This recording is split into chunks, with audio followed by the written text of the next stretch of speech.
নমস্কার বন্ধুরা, আমি তাপসী আর তোমরা দেখছো ডিম গার্ডেন। আর এই দেখো আমার এই গোলাপ গাছটা কত সুন্দর ডাল গজিয়েছে, কচি কচি পুরো প্রতিটা গাঁটে গাঁটে ডালে ভর্তি হয়ে গেছে, একদম লাল লাল পাতা। পুরো গাছটা ভরে গেছে, গাছটা ঝাঁকড়া হয়ে উঠবে এবার, এত সুন্দর। যত বেশি ডালপালা ছাড়বে তত বেশি ফুলের সংখ্যাও বাড়বে। এই গাছটা আমি নভেম্বরের দিকে কাটাই ছাঁটাই করে দিয়েছিলাম, তারপরে 3টি খাবার দিয়েছিলাম। সেই খাবারগুলো দিতে এত সুন্দর ডালপালা ছেড়েছে। সেই 3টে খাবার কি, আজ তোমাদেরকে সেটাই শেয়ার করব। কাটাই ছাঁটাইয়ের পর যখনই এরকম কচি কচি পাতা বেরোবে তখনই পোকার আক্রমণ হয়, আর কীটনাশক স্প্রে করতে হবে সপ্তাহে একদিন করে ফাঙ্গিসাইড স্প্রে করতে হবে। না হলে কি হবে, এই কীটনাশক তোমরা সপ্তাহে একদিন স্প্রে করতে পারো। কাকা 1 লিটার জলে 2 ml করে নিয়ে গোটা গাছে স্প্রে করে দিতে পারো। এতে কি হবে, পোকামাকড়ের আক্রমণটা কম হবে। আর এই গাছটাও দেখো কত সুন্দর গজিয়েছে, 2টো গাছই আমার একদম পাতা পাতা ভরে গেছে। আর এই রকম যদি ফুল হয়ে যায়, এই ফুলগুলোকে তোমরা একটু নিচে থেকে 4-5টা পাতার নিচে থেকে কেটে দেবে, যাতে ওইখান থেকে আরও বেশি ডালপালা গজায়। কারণ ফুল ঢেকে দিলে গাছ ফুলের দিকে মন দেবে, বীজ তৈরি করতে এনার্জি নষ্ট করবে, তখন গাছের গ্রোথ আর হবে না। তাই জন্য ফুল ফুটে যাওয়ার পর 3-4 দিন বাদে এরকম অবস্থায় যখন ফুলটা চলে আসবে তখন কেটে দিতে হবে।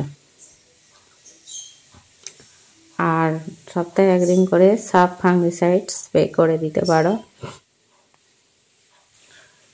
এইভাবে যদি মাঝে মাঝে একটু আধটু প্রুনিং করে দিতে পারো ফুল ফোটার পর, তাহলে গাছটা আরও বেশি ঝাঁকড়া হয়ে উঠবে।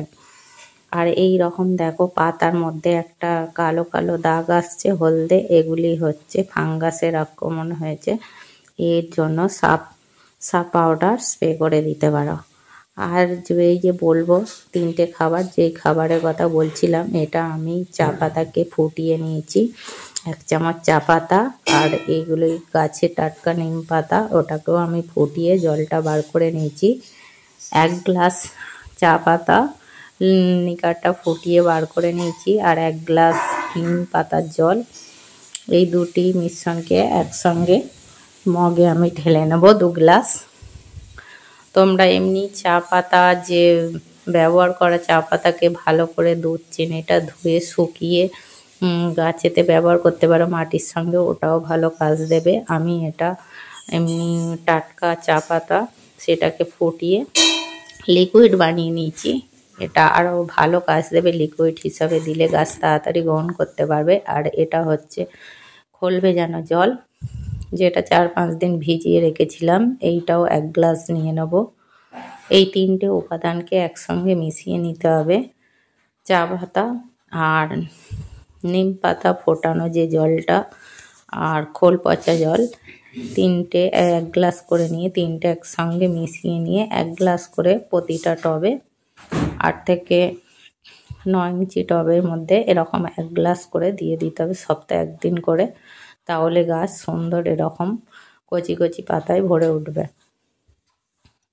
এগুলি তোমরা এই 3টি উপাদান যে কোনো গাছে দিতে পারো। গাছে যে গাছে গ্রোথ হচ্ছে না, গোলাপ গাছে শুধু নয়, জবা গাছেও বা অন্য কোনো গাছেও দিতে পারো।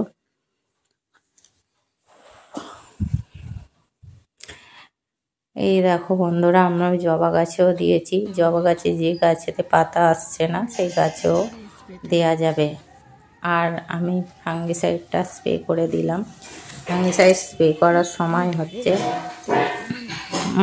সকালের দিকে করতে পারো, রোদ ওঠার আগে, বা বিকালে। আর কীটনাশক যখন স্প্রে করবে সেটা তো বিকালে করতে হবে, রোদ চলে যাওয়ার পর।